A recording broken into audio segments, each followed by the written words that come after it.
The language in this film is realistic. Some of it is strong and might prove offensive to general audiences. Colorado Springs, Colorado. A Rocky Mountain city that's grown up tremendously in the last 20 to 30 years. The population here in 1950 was 45,000. Today it's 185,000, with 300,000 in the metropolitan area. Before 1950 and before this rapid growth, Colorado Springs had the reputation of being a quiet, relatively peaceful tourist town. And of course, the tourist traffic still is heavy, and Colorado Springs is a good place to visit. But today, the city also contends with the standard mix of urban pressures and problems. For the police department, what these new pressures mean is an increasingly large workload. In 1975, the department answered 92,000 calls for service. 21,000 case reports were written, 10,000 arrests were made.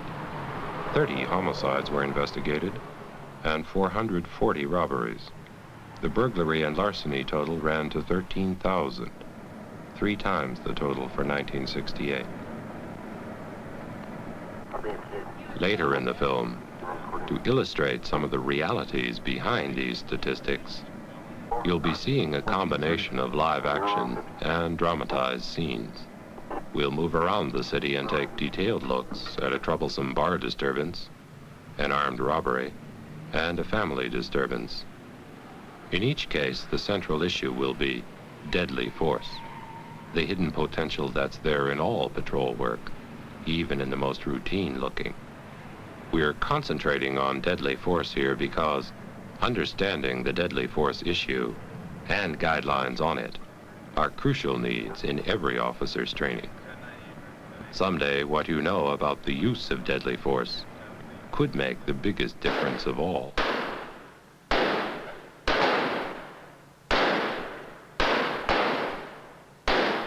Understanding begins here. An officer must know his own capabilities and, just as important, understand his department's regulations on the use of that weapon. In Colorado Springs, and of course many other cities, the key regulation says that officers shall exhaust all other reasonable means of apprehension and control before resorting to the use of firearms. A second key guideline puts it another, simpler way. The officer has a split-second question to answer. Am I justified in killing? If there is any doubt, do not fire.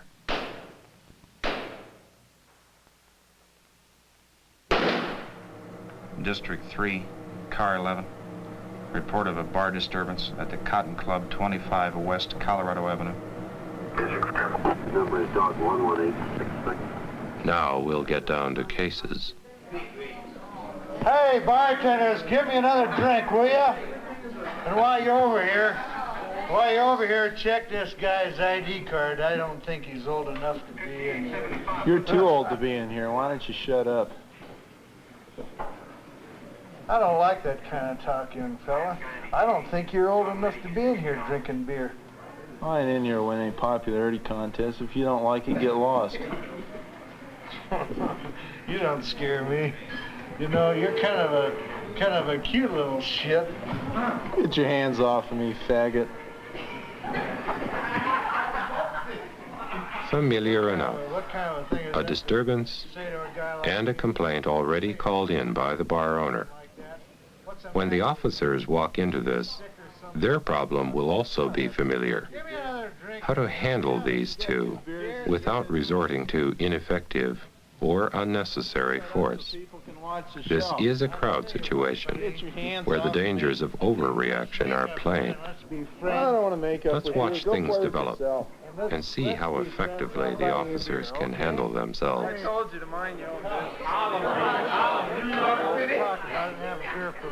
Just get your hands off of me. Oh, settle down. What's the trouble? We're not having any trouble. What's the problem? We're just having a good time. Give us some more beer. Come on. Just settle down. I'm having a good time, officer. Gotta have a good time. Oh, screw you, pig. You're under arrest. What? You're under arrest. Oh, come on. You keep your nose out of it, pal.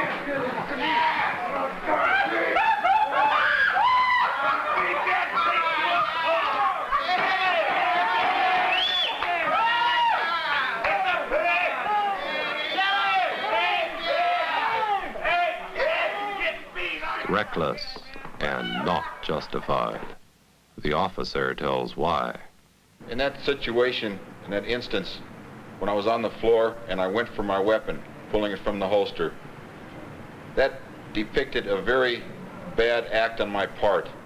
It was totally senseless to do something like that. However, these situations, they do happen, they have happened in the past, where officers overreact. They get embarrassed, they feel threatened. The adrenaline's pumping, they're scared, there's a crowd around, they're being shouted names, obscenities, things like that. It is not totally unrealistic that these things happen. They happen time and time again. And what we're trying to show there is that overreaction, how stupid and senseless that was. Let's go back to the bar now and rerun that problem handled so poorly the first time. We have a crowded scene, an ongoing disturbance, and a complaint. It's a situation in which the police must act, and as we've seen, the way in which the officers act is crucial. The first time using deadly force as a threat was a clear and dangerous mistake. Maybe now we'll see more effective action. Sure about you. You got your leg against mine down there. You might be one of them yourself. Anytime, buddy. Tough guy. Anytime. Everything will be all I don't right. want to We have can a be beer friends. with you. I don't want to have a Nothing beer wrong. with We you. have a good time, see? Come on now.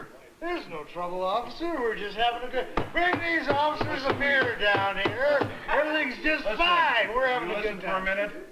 Yes, sir. What? Got a complaint from the bar, or you're causing Oh, disturbance? no, we're There's not no causing problem. a Just disturbance. settle down. I don't want There's to no settle problem. down. We're having a good time. Keep And your what does the guy mouth want to shut. have a Just good settle time? down. No, I'll go away. This time we see calm, controlled officers. They've acted immediately and decisively, using the degree of force necessary, and no more.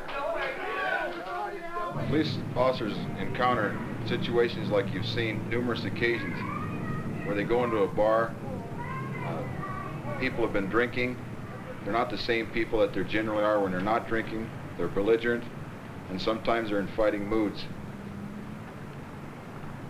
A situation can be handled properly, calmly. You can get the man out of the bar. You can either make an arrest, or you can talk him out of his belligerence and he'll leave, or get a signed complaint from the owner. You have many areas that you can work with to calm the situation. When things started getting out of hand and you start losing control is when someone can get hurt. Especially if you overreact to any verbal abuse or profanity. If you react back with profanity, you're not acting in a professional manner, and the crowd and the people in the bar, they know this. If you're calm and you're acting professional, it can calm a situation down. When you lose control, someone can definitely get hurt. In that situation where I took a lot of verbal abuse, the man overpowered me, possibly because of my anger. I didn't immediately react when I should have. I was mad and angry. When he overcame me, I was embarrassed. The crowd was yelling. Here a big man getting overpowered by some drunk. But these situations can happen. And when you lose control like that, and go for your weapon, where you would look like you're going to use deadly force, whether you would or you would not, someone in the crowd could just completely overreact, and probably the police officer would get killed in a situation like that. Introducing deadly force into a simple bar disturbance is clearly wrong. But now, what about other, more problematic situations? What about an armed robbery in progress?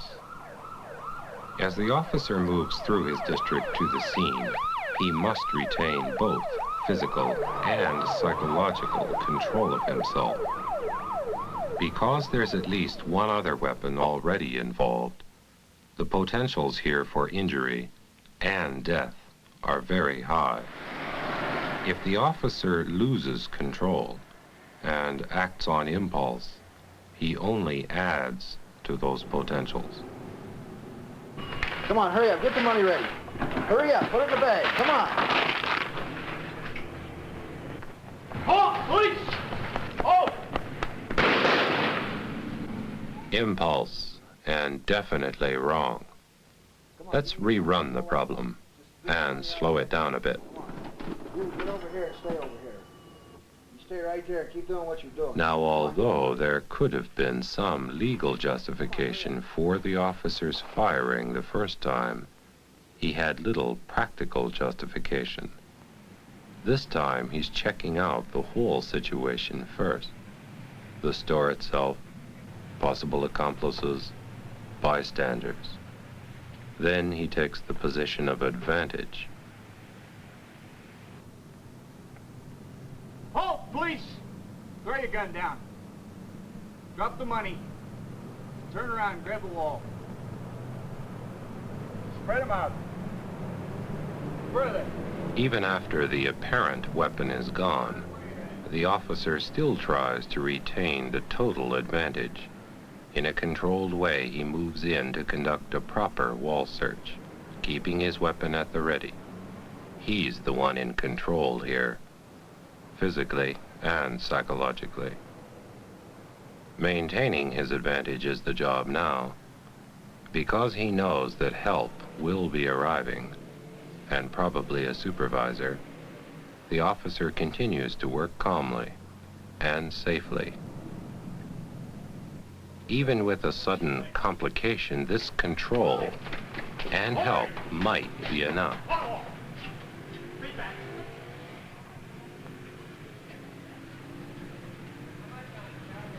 Should the officer have fired here, in this location? Had he really exhausted all other reasonable means of apprehension? When I received the call of the armed robbery in progress, the preparation for that call came long before anyone ever, of course, heard the call. I knew the district that I worked well enough to know the layout of the store. I know the streets well enough to know the proper route to take, the safest route. The correct approach was made, not exposing the vehicle or myself. Then the proper move alongside the building, taking a look at the situation before moving in closer. Self-control was a key factor here. The officer kept his head, took the advantage, and then made only a calculated display of deadly force. This kind of self-control is always important when you're on the spot, under stress. Back at the station now, you'll be hearing a story about another kind of stress, and a very different problem in self-control. Where you been all day, Bill? What hotel did you get into last night? You didn't hear? I Where must were have you? been out. You were probably out for coffee like you normally are. This says... No, I was busy. Yeah, busy. Uh-huh. I got into a big hassle with some guy. Big guy? Family disturbance. Yeah, he's a pretty good sized guy. Yeah, right. Other guys have been out there before. His name's Cornelison. I'm sure I've you heard guys have him, heard of yeah. him before. Yeah, I know him. Boy, is he obnoxious. Is he really? He gets wild, doesn't he? He's something else. I know. So you called the cops on me, huh? That's right, I sure did. Can I ask you why? Well, you know why. I'm sick and tired of this every night, the same Every old night thing. what? Oh, you come home drunk half the time. Precisely. That's just the deal. I come home. Oh, I right. don't do Sometimes anything else. I wish come home. you didn't. You'd be better off if you didn't. 10 minutes late. 10 Right up minutes. there with your bullshit. All right, 10 minutes. Never do I go out. Without you or the never. family, I don't mess around. I'll tell you what the problem is, really? sweetheart. Let me tell you what the problem Really? is. What? It's What's you, you that? asshole. It's the guy next door. All right. If I you knew need- that was coming. Shut up. I knew Just that shut was your goddamn face up and listen to me a minute. Just sit down. You just listen to what I got to say. Boy, you're going to come real close. Oh, yeah, I'm really worried. You're going to listen to what I got to say. Me. I'm going to tell you about that asshole next door. What about him? Go ahead. That son of a bitch works nights. And you don't work at all. That's right. And I know what you're doing to him during the day. Every afternoon that I call over the office, you're following that bastard. Right, you cheap, blonde-haired tramp. Why I ever married you is a mystery to me. I am just sick and tired of your stupid mouth. Your stupid A loving couple. Yak. And the officers have been here so many times that they just might be out of patience. On impulse, they might try force. Something could happen. What do you want, you asshole? Get back up them stairs. Every time I come in here, you son of a bitch, it's the same goddamn thing. Every time I come out here, you bastard, all you do is fight and just get the hell out here. I got coffee to drink, and I got girls to go see, and I don't want to have none of your crap around here. You understand me? Shut the hell out of here. You gonna take care of your wife or what? Huh? What are you gonna do? No, it didn't happen this way. I have been up around people before, and he got me so mad, he got me so upset that if he'd have pulled a gun or a knife or anything, just anything, I could have shot him, and I'd have loved to shoot him. If nothing else, I wanted to have an excuse to hit him. If I could have just punched him right in the mouth. Yeah, I know. You know, you've been in that same situation before where somebody just keeps it up all the time, right at you, just won't let you go.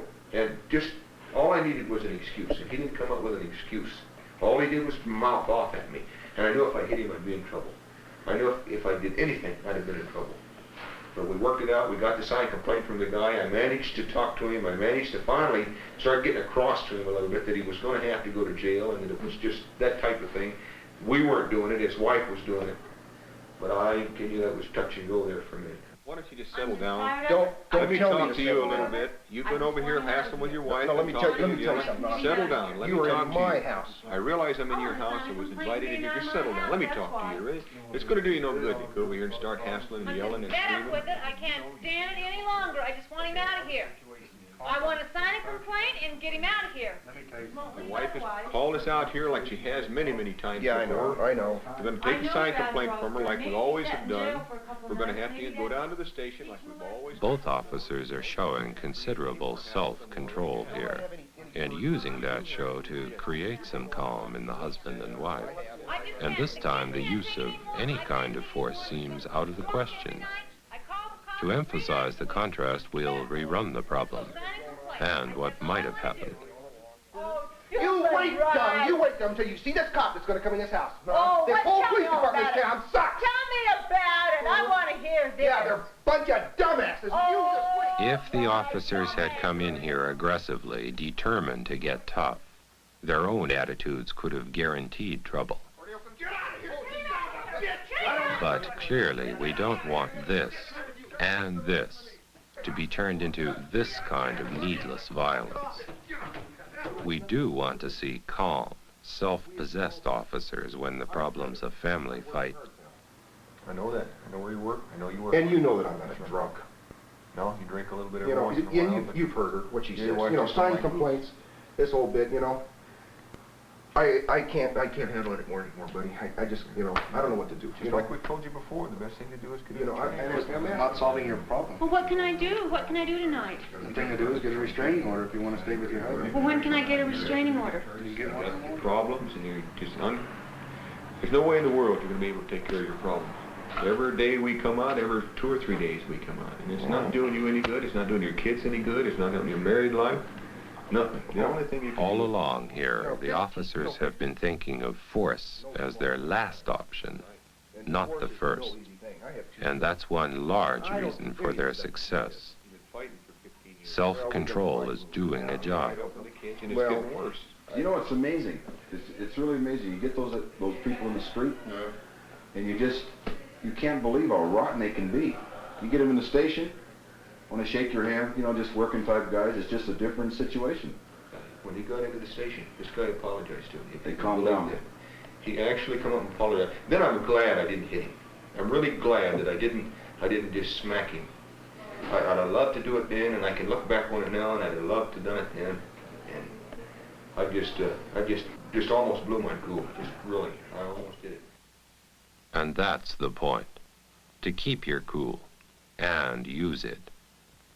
As we've seen here in Colorado Springs, both the regulations and common sense require that an officer should exhaust all other reasonable means of apprehension and control before resorting to the use of firearms. In fact, using deadly force in a reckless or impulsive way just might be the worst possible mistake an officer could ever make.